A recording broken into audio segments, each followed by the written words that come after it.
Do you wanna know?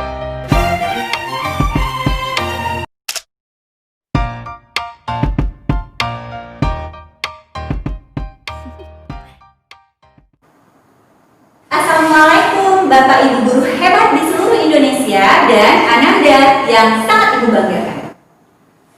Ibu doakan semoga kita semua masih dalam keadaan sehat walafiat untuk mengikuti kegiatan pembelajaran kita hari ini.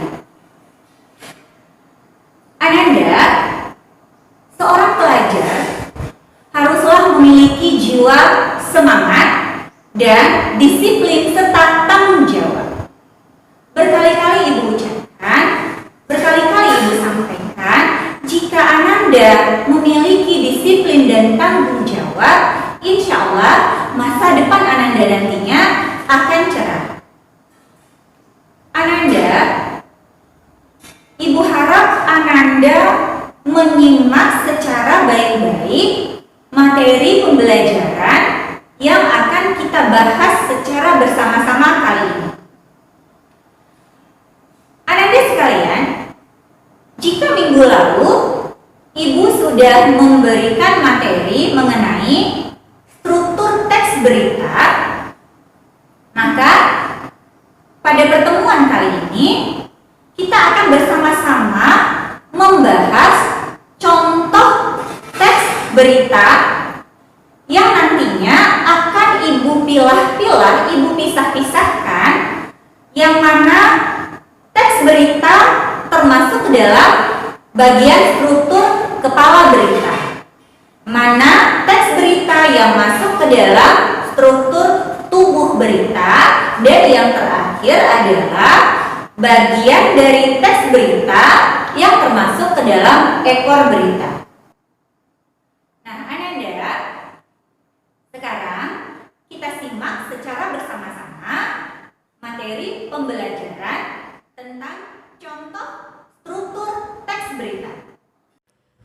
Remblong sebuah mobil mewah menabrak pembatas jalan. Nah, setelah Ananda baca, maka unsur-unsur teks berita yang ada pada teks tersebut adalah unsur apa? Yaitu kecelakaan, unsur di mana yaitu tol Cipali, unsur kapan 4 Maret 2015, dan unsur yang terakhir adalah unsur siapa yaitu Agus.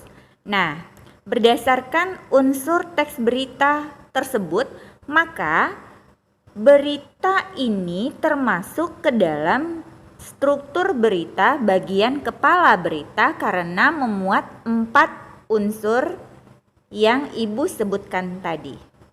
Selanjutnya, silahkan Ananda mengamati dengan teliti dan dengan seksama teks berikut. Unsur yang terdapat pada teks tersebut yaitu unsur mengapa dan bagaimana. Nah, berdasarkan unsur mengapa dan bagaimana yang terdapat di dalam teks, maka teks tersebut termasuk ke dalam struktur tubuh berita. Nah, Ananda, ini adalah unsur yang tidak terlalu penting di dalam teks berita, maka dia termasuk ke dalam struktur ekor berita. Selain kita membahas tentang struktur berita, kita juga minggu lalu sudah membahas mengenai kalimat langsung dan kalimat tidak langsung yang terdapat di dalam teks berita. Ananda, berikut adalah contoh kalimat langsung dan yang berikutnya adalah contoh kalimat tidak langsung. Pada kalimat langsung, kita memiliki ciri-cirinya yaitu adanya tanda petik 2. Dan pada kalimat langsung, kita menemukan 3 jenis kalimat yaitu kalimat berita, kalimat tanya, dan kalimat perintah. Sedangkan pada kalimat tidak langsung, kita hanya menemukan 1 jenis kalimat yaitu kalimat berita.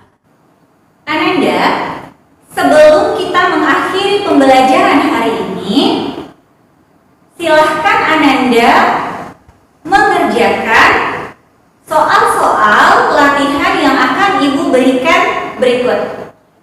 Silakan Ananda perhatikan soalnya secara baik-baik.